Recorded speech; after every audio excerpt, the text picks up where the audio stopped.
A shocking drive-by shooting was added to the list of unsolved murders in Harlem.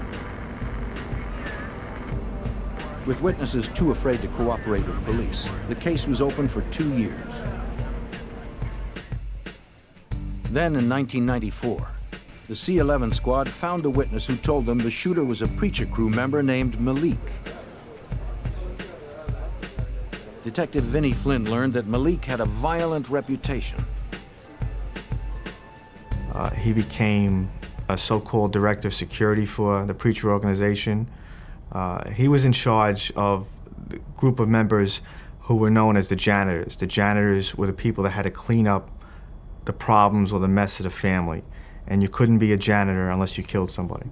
To get more on Malik and the preacher crew, C-11 tried to send in undercover officers. It was yet another dead end, according to FBI Special Agent Joe Walsh. We weren't able to really get in, so to speak, and get an undercover in there to buy narcotics from Preacher, because Preacher was very, very careful. He was, he's a very smart man, and we couldn't get the undercover, close to him. The preacher had closed ranks, ordering the people he extorted not to sell to new buyers and to keep a low profile on the street. Investigators needed a witness with close ties to the crew.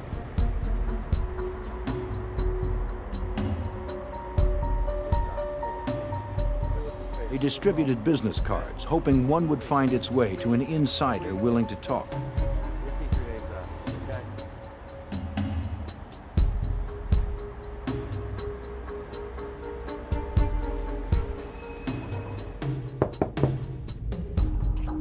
Their persistence paid off. In April 1994, a crew member contacted the C-11 squad because he realized his life was in danger.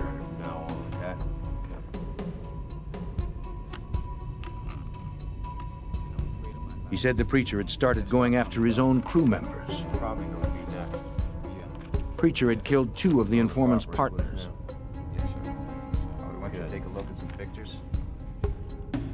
Fearing he was next, he asked Sergeant James Marr for protection. It was a stone-cold killer himself who became an informant that was so fearful of Preacher and of being killed like his partners had that he came to me, that he came to us, that he gave us information on specific crimes, that he talked about crimes that had been unsolved for years. Investigators were frustrated that the informant knew nothing of 12-year-old Donnell Porter's kidnapping and murder.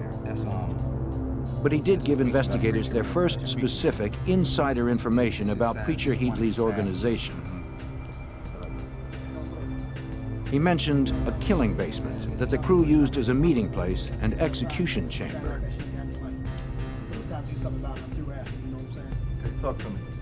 At some meetings, Preacher would call for a vote on the fate of gang members who had fallen out of favor. If the majority voted thumbs down, Preacher ordered a murder. In March 1994, Preacher called for a vote on Malik, the janitor who had done the drive-by shooting. He believed Malik could no longer be trusted.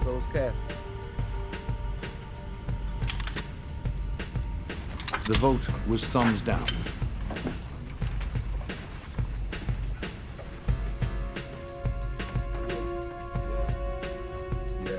Yeah, what's up? Preacher summoned Malik to headquarters. How y'all doing? All right, most love, man. Most love, man. Most love. How you doing? I ain't seen you all the time. What you been at, man? Most love. Know it, man. How it is. Malik thought he was there to take part in the beating of a crew member that he had had problems with in the past. Jay, I know he's slinging, man. All right, word. Not realizing he was the real target, Malik was excited when others invited him to the basement.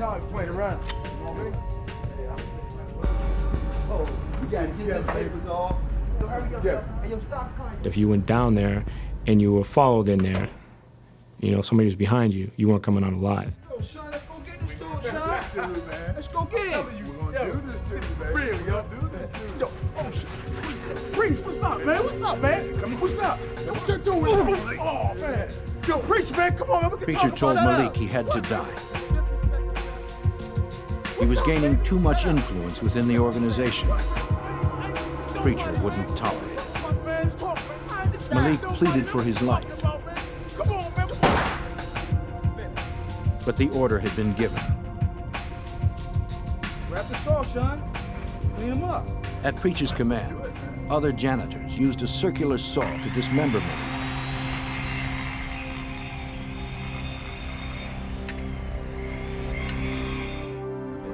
The informant said that Preacher ordered him and another crew member to dispose of the body parts. This is the guy you work for, right? They poured acid on Malik's arms to remove gang tattoos that could link him to the crew. Then they left the body parts in several crumbling, abandoned buildings. They kept Malik's head in a refrigerator for a couple of weeks, and they kind of paraded it around on a stick. You know, that's how Preacher would, keep the fear of God, so to speak, in the younger Turks in his organization. The fear was too much for the informant, though he knew leaving the crew was equivalent to a death sentence. He hoped the C-11 squad could protect him.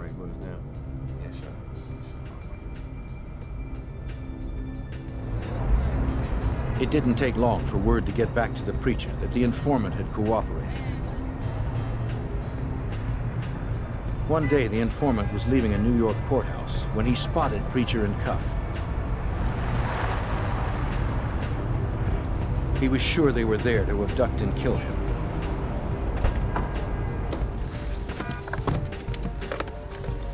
He went to his car and called his C-11 handlers. The informant advised me that his fear that he was going to be killed by the organization, he was going to be abducted, right in the middle of the afternoon in front of the courthouse. The agents of C-11 rushed to stop another murder in the Preacher's territory.